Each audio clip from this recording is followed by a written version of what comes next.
had to dig deep into our archives to find the last Texas Democrat who won a statewide election for Attorney General. That was Dan Morales back in 1994. Since then, it's been all Republicans. But Ken Paxton's legal troubles could open a door for Democrats in the race for Attorney General. Before the filing period started, 3 candidates announced their plans to run. Civil rights attorney Lee Merritt announced his campaign in June. He's known for representing victims around the country in high-profile cases tied to racial justice issues. Most recently, Merritt has been serving as a lawyer for the family of Ahmaud Arbery, a black man killed by white men while jogging in a Georgia neighborhood. But Merritt said it was a case close to home that led him to run for Attorney General. I represented the family of a young man named Marvin Scott III, not far from where I live. About 2 miles from where I lived, he was arrested for less than a joint of marijuana, because in Texas, marijuana is still illegal. And while arrested and while in custody, he was killed by 8 guards. Those officers were terminated from their position. And the family still was left in the dark about what happened. The Attorney General's office was responsible for providing them access to the evidence. And Ken Paxton flat out refused. It was that decision, and it was that incident so close to home, where I raised my kids, where my community is directly impacted, that I decided that I wanted to take over the position of Texas Attorney General to take on things like decriminalizing marijuana, to take on things like tackling mental health in this community so that we're not dealing with mental health in a way that promotes violence.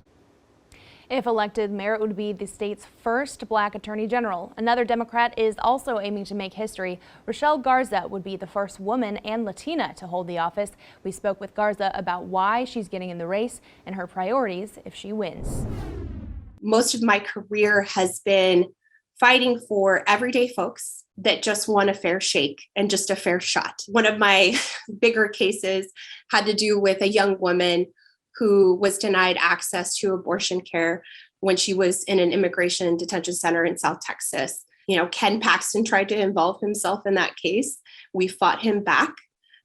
We got her the care she needed. We took that case all the way up to the Supreme Court and made sure that no teen in immigration detention would be denied access to their constitutional right to abortion care. That we need to come together and focus on making sure that we put up the best candidate that is going to beat Ken Paxton, and that is me, because I am someone who I've already taken him on. I know what it's like to fight Ken Paxton. I know what it's like to win. If elected, there's going to be a lot of cleanup, and that's a fact. We're going to have to protect women's access to abortion care. We're going to have to undo this voter integrity unit that Ken Paxton has put in place to prosecute folks that maybe made a mistake when they were voting. We really have to protect voting rights. Civil rights is critically important, and we don't have a civil rights division, a protection division, and those are the things that I want to get back to. We also need to engage in criminal justice reform, and that starts with legalizing cannabis and expunging records and making sure that we are equitable with how we roll out a legalization. So there are so many things that we can do to make sure that the lives of Texans are protected and that everyone has a fair shot to get ahead. Garza took an unusual route to the primary. She initially announced plans to run for Congress in South Texas, but redistricting changed the campaign landscape, leading her to move the race for Attorney General. Only one of the Democrats running for Attorney General has held office before. Joe Jaworski has served as mayor of Galveston. Now the trial attorney is aiming for statewide office. I spoke with him about some of the ideas driving his campaign. As a former mayor, I believe that local government is the best government, Maggie, because it's the most responsive government. In my Attorney General opinion section, I'll call balls and strikes like you want me to, but I'll declare my bias right now that when there's room for interpretation, I'm going to side with the cities, the counties, the school boards, because that's truly what federalism is. The state does not need to be authoritarian. So that's number one. Number two, I believe in healthcare. I like private health insurance. I think it's a good thing to pay a premium and expect a result.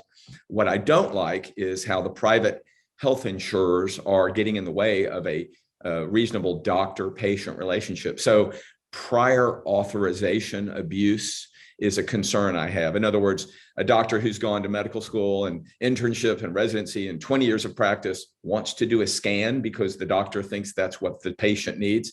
But the insurance company says, we're not going to pay for that. Find another way. That's abusive. So I would like to fix that. And finally, on that note, what is the crisis of our time? And COVID certainly showed us, and that is mental health. Right now, we need an attorney general who speaks out for Republicans, Democrats, independents, every Texan when it comes to receiving the benefits they're entitled to in the field of mental health. Health insurance needs to cover it just like physical health, and that's not happening. But I am a advocate for legalization of cannabis. And a lot of people think, wow, that's really liberal. And to some people it might be, but it's a bipartisan issue. And it's something that gives Texas so many benefits. Number one, money and jobs. If we tax it at the moderate Colorado rate, we will earn $1.1 billion every 2 years. It's good for veterans. It's good for chronic pain sufferers, cancer patients. And most importantly, if we remove this wasteful petty prosecution from the books, which most cities are doing anyway, but if we just do it across the board, like all the other states that border us, then you're going to see that we actually are going to fund law enforcement, police and district attorneys, because they're going to save $300 million a year, because this wasteful petty prosecution will no longer be something troubling them. We'll be able to use the money that they save to fight real crime, domestic violence, gun crimes, cartel crimes, human trafficking. I think that is a winning suggestion. You can find much more from the candidates online now. We posted longer versions of our interviews from both the Republicans and Democrats in the race. You can find those videos in the State of Texas story in the Texas Politics section of our website. You've heard from the candidates, but voters will have the final say. So what do Texans think? We'll dig deeper into the latest statewide polling, what the numbers tell us about how this important race is shaping up for the primary.